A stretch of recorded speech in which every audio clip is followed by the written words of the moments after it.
برسو انوار رمضان، دیکھو انوار رمضان۔ الحمدللہ رب العالمین والصلاة والسلام علی سید الانبیاء والمرسلین، اما بعد، اعوذ باللہ من الشیطان الرجیم، بسم اللہ الرحمن الرحیم۔ تلک الرسل فضلنا بعضهم علی بعض منهم من کلم اللہ ورفع بعضهم درجات، صدق اللہ العظیم۔ اللہم صلی علی محمد وعلی آل محمد وبارک وسلم۔ رب اشرح لی صدری ویسر لی امری واحلل عقدۃ من لسانی یفقہوا قولی واجعل لی وزیرا من اہلی، آمین یا رب العالمین۔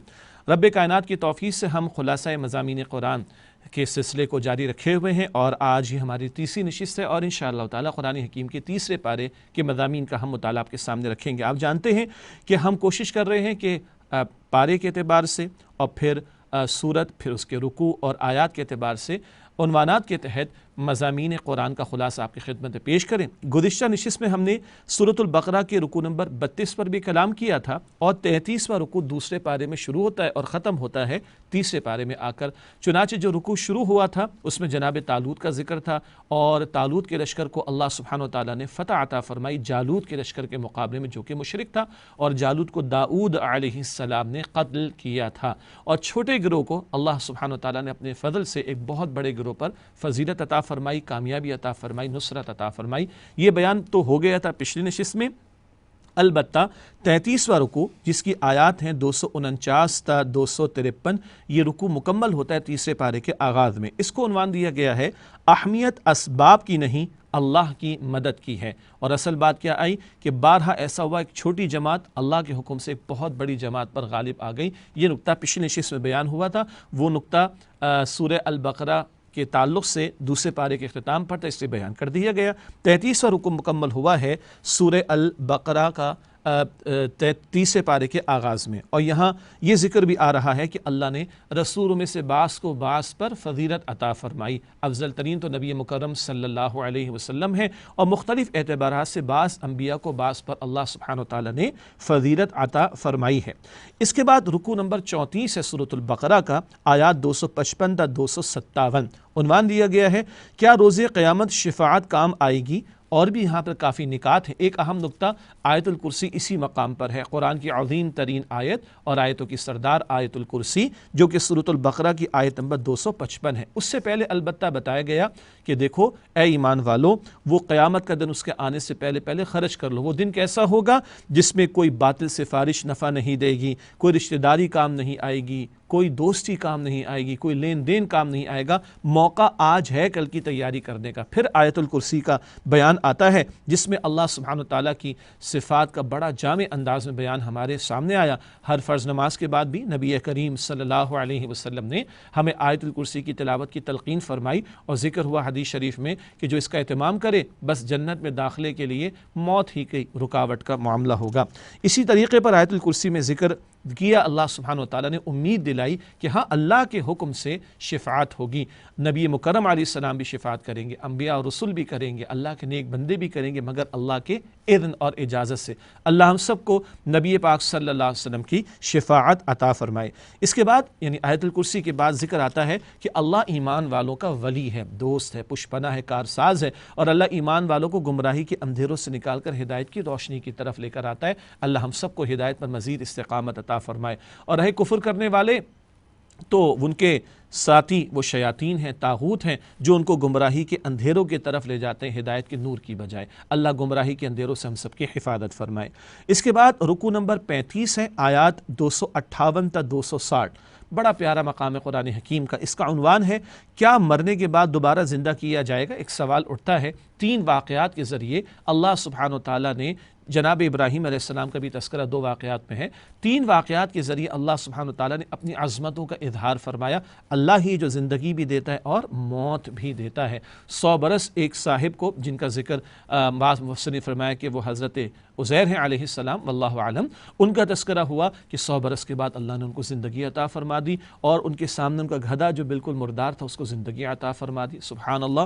اسی طریقے پر 4 پرندوں کا واقعہ جناب ابراہیم علیہ السلام کا بڑا مشہور، اور ان کو انہوں نے ذبح کیا اور ان کے حصے کر دیے، اور ان کا مکسچر کر کے 4 پہاڑیوں پر رکھا، پکارا، زندہ ہو کر آ گئے۔ کس سے زندگی دی؟ اللہ سبحانہ وتعالیٰ نے۔ توحید کا بڑا پیارا بیان اس مقام پر آیا ہے۔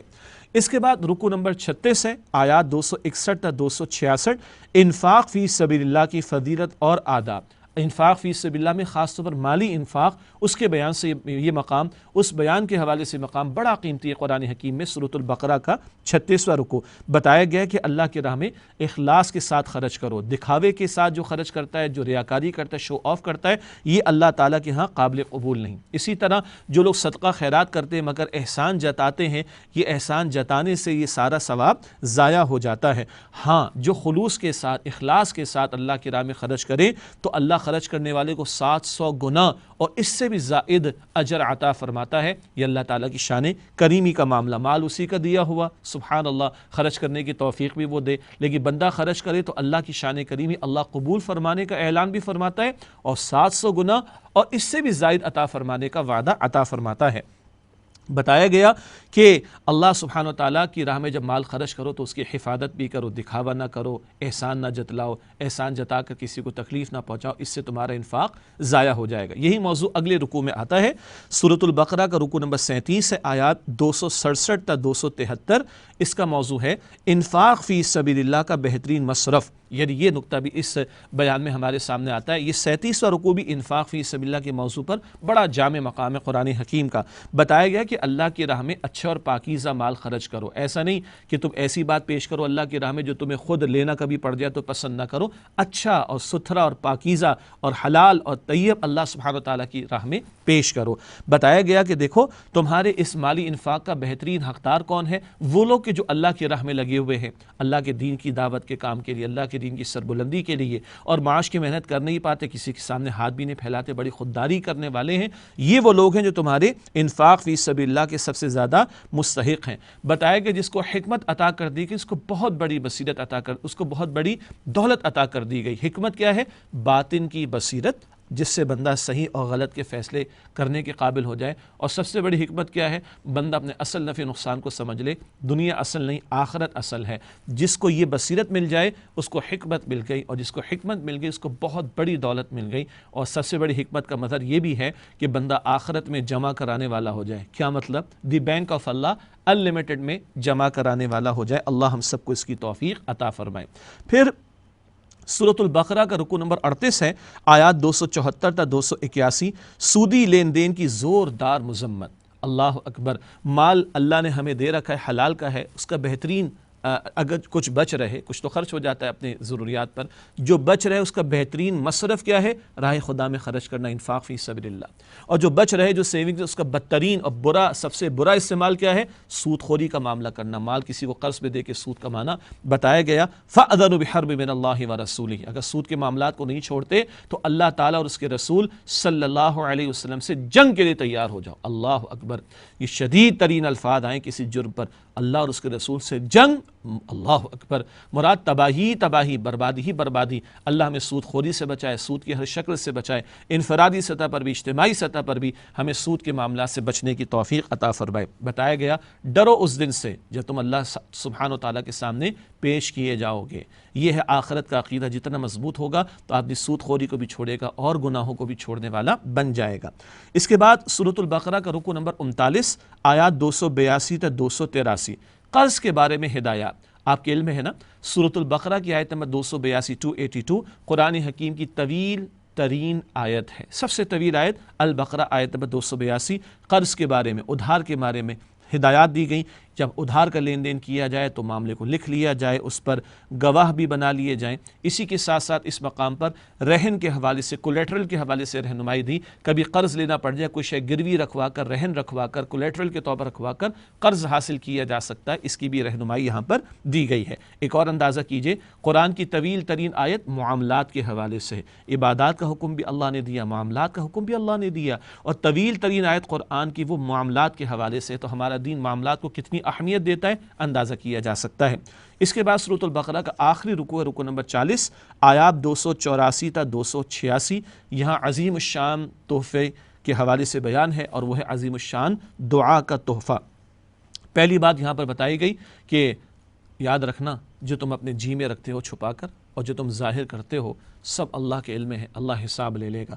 اللہ میرے آپ کے ہم سب کے حساب کو آسان فرمائے۔ پھر آخری 2 آیات سورۃ البقرہ کی آیت نمبر 285 اور 86، یہ معراج کی شب نبی اکرم صلی اللہ علیہ وسلم کو عطا کی گئی، اور بالکل آخر میں بڑی عظیم الشان دعا کا تحفہ عطا کیا گیا، ربنا لا تؤاخذنا ان نسینا او اخطأنا، اے ہمارے رب ہمارا مواخذہ نہ کرنا اگر ہم سے بھول ہو جائے یا ہم سے خطا ہو جائے، ربنا ولا تحمل علینا اسرا کما حملتہ علی الذین من قبلنا، اے ہمارے رب ہم پر وہ بوجھ نہ ڈالنا جو آپ نے ہم سے پہلے آنے والوں پر ڈالا، مشکل احکامات نہ آ جائیں، ربنا ولا تحملنا ما لا طاقت لنا به، اے ہمارے رب ہم پر ایسا بوجھ نہ ڈالنا جو ہم اٹھا نہ سکیں، واعف عنا، اور ہم سے درگزر فرما، واغفر لنا، اور ہمیں بخش دے، وارحمنا، اور ہم پر رحم فرما، انت مولانا، آپ ہی ہمارے مولا پشپنا ہیں، فانصرنا علی القوم الکافرین، بس ہماری مدد فرما کافر قوم کے مقابلے میں، آمین، اللہ قبول فرما۔ یہ ناظرین کرام الحمدللہ سورۃ البقرہ کے مضامین کا ایک خلاصہ،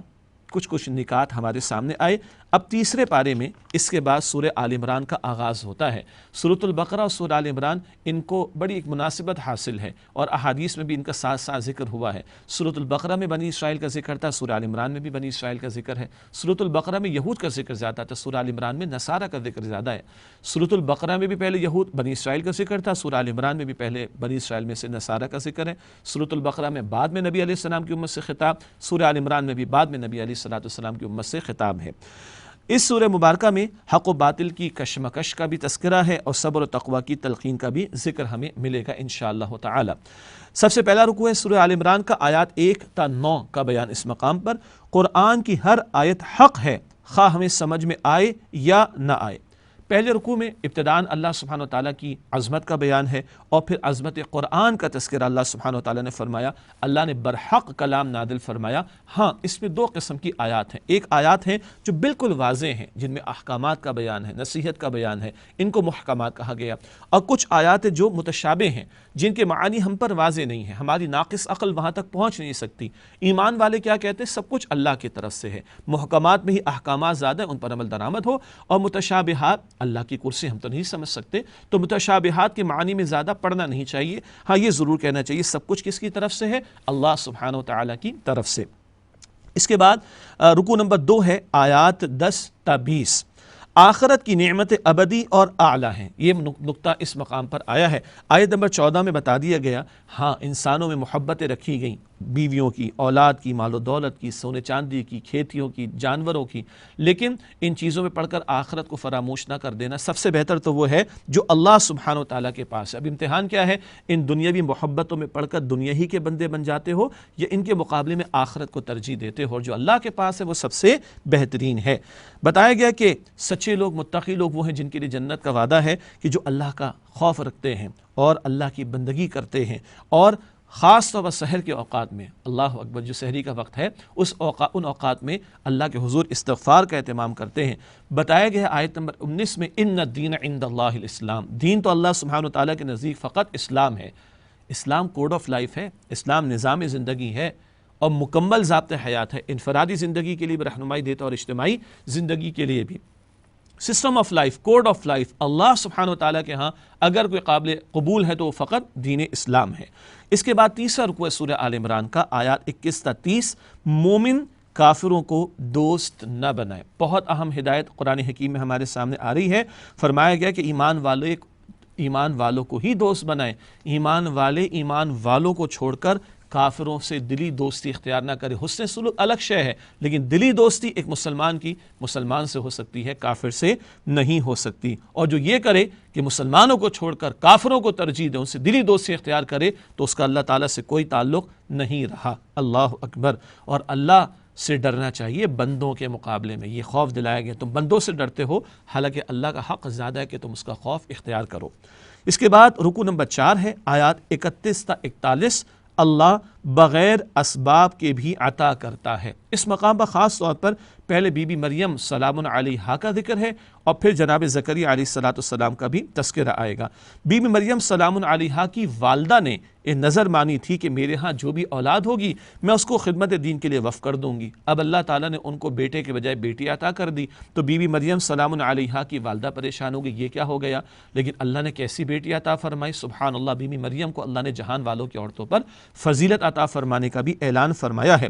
پھر یہ ہم جانتے ہیں کہ بی بی مریم سلام علیہا کے ہاں بعد میں حضرت عیسیٰ علیہ السلام پیدا ہوئے، وہ ذکر بعد میں آئے گا۔ اچھا، بی بی مریم سلام علیہا کی جو تربیت کی تھی وہ حضرت زکریا علیہ السلام نے کی تھی۔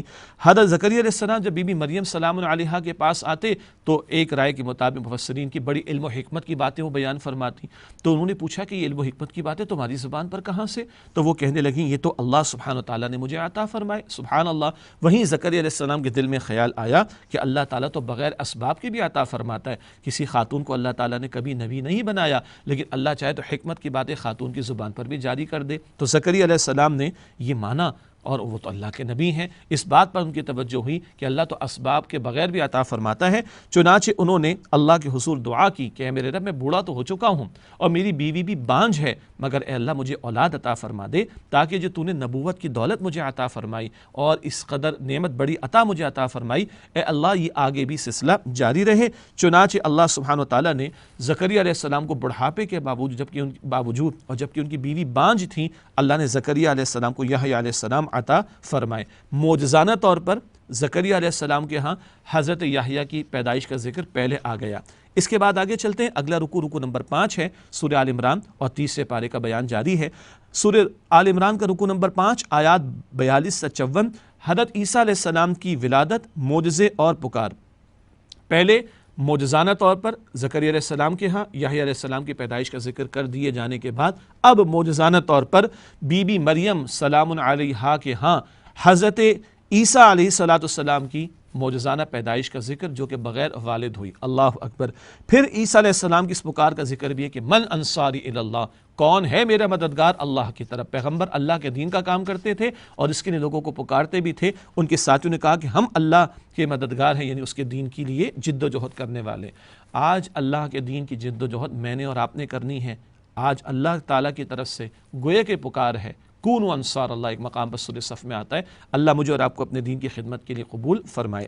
اس کے بعد رکوع نمبر 6 ہے، آیات 55 تا 63، حضرت عیسیٰ علیہ السلام کے آسمان پر اٹھائے جانے کا بیان۔ اس رکوع میں عیسیٰ علیہ السلام کو اللہ سبحانہ وتعالیٰ کی طرف سے تسلی دی گئی کہ اللہ سبحانہ وتعالیٰ ان کی حفاظت فرمائے گا، اور یہود نے دشمنی کی معاذ اللہ اور عیسیٰ علیہ السلام کی جان کے درپے ہو گئے، اللہ سبحانہ وتعالیٰ انہیں آسمان پر بلند فرما لے گا اور دشمنوں کو، یعنی عیسیٰ علیہ السلام کے دشمنوں کو دنیا اور آخرت میں عذاب سے دوچار کرے گا۔ اس کے بعد رکوع نمبر 7 ہے، آیات 64 تا 71، دعوت کی بنیاد مشترکہ باتوں کو بناؤ۔ نصارہ سے کلام ہو رہا ہے، اور یہ نصارہ وہ لوگ ہیں، سورہ آل عمران کی آیات میں جو ذکر ہو رہا ہے کہ نجران کے علاقے سے ایک وفد نبی اکرم صلی اللہ علیہ وسلم کے پاس حاضر ہوا تھا، ان سے حضور کا مکالمہ ہوا، اس تناظر میں یہ آیات عطا کی گئی۔ آیت نمبر 64 میں بڑی پیاری تعلیم عطا کی گئی، تعالوا الی کلمۃ سواء بیننا و بینکم، ایک ایسی بات کی طرف آؤ جو ہمارے تمہارے درمیان مشترک ہے، اللہ نعبد الا اللہ، اللہ کے سوا کسی کی عبادت نہ کریں۔ ہم مسلمان اور نصارہ بہت فرق ہے، لیکن جو مشترکہ بات ہے وہاں سے دعوت شروع کرو۔ اللہ کو تو تم بھی مانتے ہو، یہ اصول ہمیں بھی سمجھنا چاہیے۔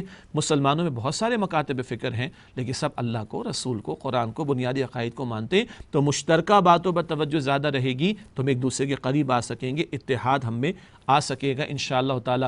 غیروں سے بات کرنے کے لیے مشترکہ امور پر بات کی جا رہی ہے، تو ہم مسلمانوں میں تو مشترکہ امور بہت زیادہ ہیں غیروں کے مقابلے میں، یہ نقطہ ہمیں یہاں پر عطا کیا گیا۔ اہل کتاب کو بتا دیا گیا اگر وہ اس دعوت حق کو قبول نہیں کرتے تو محرومی کے سوا کچھ میسر ان کو نہیں آئے گا۔ 8واں رکوع ہے، آیات 72 تا 80، یہودیوں کی سازش اور گمراہی کا بیان۔ یہود نے جانتے بوجھتے ایک پلان بنایا، مسلمانوں کی مجلس میں جاتے ہیں، اپنے اسلام کا جھوٹا اعلان کرتے ہیں، شام کو واپس آئیں گے تو کفر کا اعلان کر دیں گے، اس سے چوٹ پڑے گی، نفسیاتی طور پر نقصان ہوگا اور یہ اسلام کو چھوڑ دیں گے معاذ اللہ۔ یہ سازشیں اس وقت بھی یہود کرتے تھے، آج بھی ہوتی رہتی ہیں۔ ان کی ان سازشوں کا بیان ہے اور ان کی گمراہیوں کا ذکر ہے، اور یہ کہتے تھے کہ بھائی ہم جس کے ساتھ چاہیں جو چاہے سو کریں، یہودی غیر یہودی کے ساتھ ظلم کر لے، اللہ پوچھے گا نہیں۔ اللہ سبحانہ و تعالیٰ نے واضح طور پر فرما دیا اللہ تو ضرور پوچھے گا۔ یہ تمہاری خوشکن باتیں ہیں، وشفل تھنکنگ ہے کہ تمہاری حرکتوں پر، تمہاری کرتوتوں پر تمہاری پکڑ نہیں کی جائے گی۔ بتایا گیا جو ایمان لائے اور تقویٰ کی روش اختیار کرے اللہ تعالیٰ اسے ضرور نوازے گا۔ یہ اصل اصول ہے، نہ کہ یہودی ہونا، فلاں ہونا، اس میں کامیابی ملنے کی بات۔ آخری رکوع ہے آج کے مطالعے کے اعتبار سے، اور تیسرے پارے کا بھی آخری رکوع ہے، رکوع نمبر 9، آیات 81 تا 91۔ انبیاء علیہ السلام کا اللہ سے عہد بتایا گیا کہ اللہ نے تمام نبیوں سے عہد لیا تھا کہ تمہارے بعد کوئی نبی آئے تو تم اس کا ساتھ دینا۔ اب یہود و نصاروں کو بتایا جا رہا ہے کہ تمہارے رسول موسیٰ علیہ السلام و عیسیٰ علیہ السلام ہو، ان سے بھی عہد لیا گیا تھا آخر رسول صلی اللہ علیہ وسلم کے تعلق سے۔ اب ان پر ایمان لاؤ، جو عہد پیغمبروں سے لیا گیا، پیغمبروں کے ماننے والوں پر بھی وہ عہد لازم ہے، اور جو اس آخری پیغمبر پر ایمان لے آئیں تو وہ اللہ کے ہاں بخشش پائیں گے، اور جو ان کی مخالفت کریں گے وہ دنیا اور آخرت میں اللہ کی لعنت سے دوچار ہوں گے۔ یہ ناظرین کرام الحمدللہ تیسرے پارے کے مضامین کا بیان بھی کسی درجے میں مکمل ہوا۔ اللہ تعالی ہمیں دین حق کو سیکھنے کی، سمجھنے کی، قرآن پاک کی تعلیمات کو سیکھنے، سمجھنے کی اور عمل کرنے کی توفیق عطا فرمائے، آمین یا رب العالمین۔ وآخر دعوانا ان الحمدللہ رب العالمین، والسلام علیکم ورحمۃ اللہ وبرکاتہ۔